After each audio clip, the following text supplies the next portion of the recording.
જય શ્રી કૃષ્ણ મિત્રો, આજે ભાદરવા સુદ 11 છે। આજની એકાદશી વર્ષની ઉત્તમ એકાદશી છે।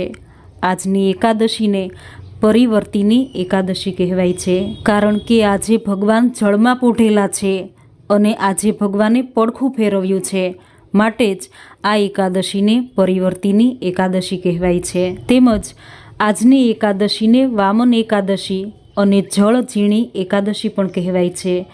તો આ એકાદશીનું શું મહત્ત્વ છે, તેમજ આ એકાદશી સાથે જોડાયેલી કથા વાર્તા સાંભળીએ। જે કથા સાંભળવા માત્રથી પાપનો નાશ થાય, પુણ્યની પ્રાપ્તિ થાય, મન પવિત્ર થાય છે। તો આજની કથાને શ્રદ્ધાથી સાંભળજો મિત્રો।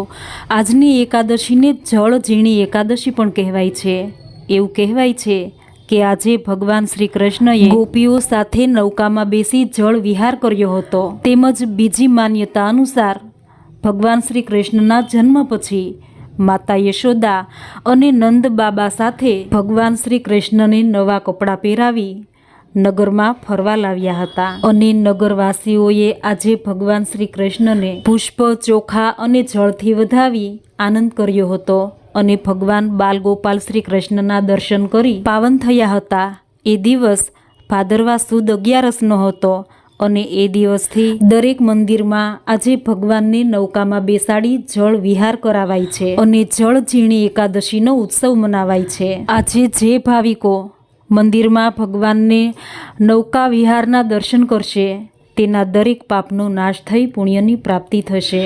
તેમજ આજની એકાદશીને વામન એકાદશી પણ કહેવાય છે। તો મિત્રો, આજની ભાદરવા સુદ 11 વામન 11 કે પરિવર્તિની એકાદશીની સુંદર કથા સાંભળીએ। બોલો ભગવાન શ્રી હરિની જય। ભગવાન શ્રી કૃષ્ણ યુધિષ્ઠિરને કહે છે કે હે રાજા, ભાદરવા સુદ 11ને વામન એકાદશી પણ કહેવાય છે। હે રાજા, આજના દિવસને વામન જયંતી તરીકે પણ ઓળખાય છે। વામન જયંતીનું વ્રત પાપનો નાશ કરી પુણ્યની પ્રાપ્તિ કરી મોક્ષ આપનારું છે, માટે શુભ ગતિની ઈચ્છાવાળા સર્વ કોઈએ આ વ્રત જરૂર કરવું। ભગવાન શ્રી કૃષ્ણ કહે છે કે જે ભક્તો આ એકાદશી મારામાં એક ચિત્ત થઈ વામનની પૂજા કરે છે તે ત્રણેય લોકની પૂજા કરી ચૂક્યા ગણાય છે। વામન એકાદશીના દિવસે કમળના ફૂલથી વામનની પ્રતિમાની પૂજા કરનાર બ્રહ્મા, વિષ્ણુ અને શિવ ત્રણેય દેવતાની પૂજા કરવાનું ફળ મેળવે છે। જળમાં પોઢેલા શેષશાયી ભગવાન આ દિવસે પોતાનું પાસું ફેરવે છે, એટલે તેને પરિવર્તિની એકાદશી પણ કહેવાય છે। ત્યારે યુધિષ્ઠિરે બે હાથ જોડી કહ્યું કે હે ભગવાન, હે શ્રી કૃષ્ણ, આપ કેમ પોઢો છો અને કેમ શરીર ફેરવો છો? તથા હે પ્રભુ, તમે બલિરાજાને કેમ બાંધ્યો છે? દેવલોકો એની પર કેમ પ્રસન્ન થયા છે? વગેરે મારા સંશયનો ખુલાસો મને વિસ્તારપૂર્વક કહી સંભળાવો। ધર્મરાજાના પ્રશ્નના જવાબમાં ભગવાન કહે છે કે હે રાજા, બલિરાજાની ઉત્તમ કથા હું તમને સંભળાવું છું, તેને સાંભળો। પૂર્વે ત્રેતાયુગમાં બલિ નામનો દૈત્ય હતો। વિષ્ણુ ભક્ત હોય, હંમેશા ભગવાનની પૂજા કરતો હતો। જપ, તપ, પૂજાપાઠ વગેરેથી એણે ભગવાન શ્રી વિષ્ણુને પ્રસન્ન કર્યા હતા। બ્રાહ્મણોને તે આદર માન આપતો અને દક્ષિણા આપતો, એની પાસે યજ્ઞ હોમ વગેરે કરાવતો। એ બલિરાજા મહાત્મા તરીકે પંકાતા હતા, પરંતુ મહાન શક્તિ સંપાદન કરવાથી એને મદ ચઢ્યો। એણે અન્ય દેવો સાથે સ્વર્ગના સ્વામી ઇન્દ્ર રાજાને પણ હરાવી તેનું ઇન્દ્રાસન કબજે કરી લીધું। આ લોક તેમજ પરલોકના સ્વામી થઈ બેઠેલ એ મહાબળવાન બલિરાજા વિરુદ્ધ પોતાની દુઃખની ફરિયાદ કરતા દેવતાઓ વિષ્ણુ ભગવાન પાસે ગયા। એમની સાથે ઋષિઓ પણ હતા। ઇન્દ્ર, બૃહસ્પતિ વગેરે દેવલોકે નારાયણ ભગવાનની સ્તુતિ કરી બલિરાજાની શક્તિનો મદ ઉતારવા વિનંતી કરી। આથી વિષ્ણુ ભગવાને 10 અવતારમાં 5મો અવતાર વામન અવતાર ધારણ કર્યો અને બલિરાજા યજ્ઞ કરી બ્રાહ્મણોને દાન દઈ રહ્યા હતા તે વખતે ભગવાન બટુક બ્રાહ્મણ વેશે યાચક તરીકે ત્યાં ગયા। બલિરાજા તો સત્યવાદી હરિશ્ચંદ્રની માફક વચન પાલક હતા।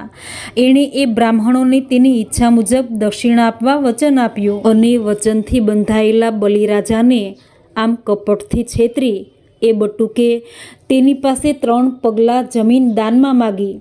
ભગવાનની માયામાં બલિરાજા ભૂલ્યો, એણે હા પાડી. બીજી જ પળે એ બટુક ભગવાનની માયા વિસ્તાર પામી. એનું શરીર જોતજોતામાં વધી ગયું. એ પ્રચંડ શરીરે પહેલે જ પગલે આખી પૃથ્વીનું એટલે મૃત્યુલોકનું સામ્રાજ્ય લઈ લીધું અને બીજે પગલે સ્વર્ગલોકનો કબજો લીધો.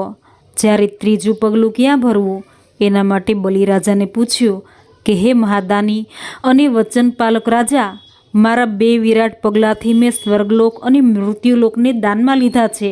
હવે ત્રીજું પગલું ભરવા માટે મને જગ્યા આપો.